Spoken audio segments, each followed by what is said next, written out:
Fridge Beast lay curled in the back of the refrigerator in the cool dark.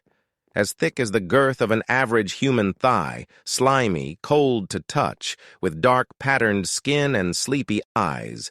It couldn't remember how long it had been there, or indeed how it had got there.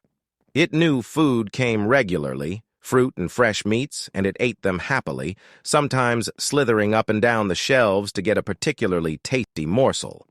It was a pleasant enough existence. The only problem was the two warm, flappy, moving things that intruded on its space once in a while. Fridge Beast didn't know quite what they were or whether they were good to eat or not, but it didn't see why they wouldn't be. They smelled of warm flesh. It was determined to find out. It found them bothersome and intrusive. The two flappy things would come in along with pouring light into its cool, quiet, dark space, and it didn't like that.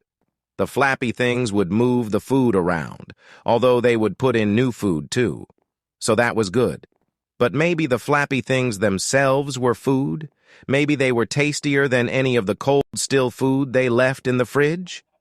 And then, one time, as the two moving flappy things entered the fridge and started moving everything around again, the long, pointy, fleshy things curling busily around the different items, they actually brushed against its slimy skin.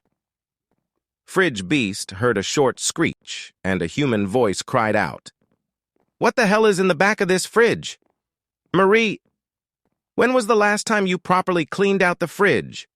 A woman's voice answered something that Fridge Beast couldn't make out.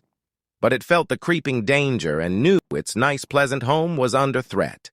And so, the next time the light poured in and the flappy things began moving around the fridge, Fridge Beast took its chance, stretched out its neck, and snap, bit off one and then the other one.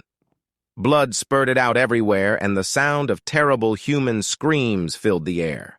Fridge Beast quietly munched on the human hands. It didn't like them. They were bony and left sharp slivers in its throat, but the flavor was amazing.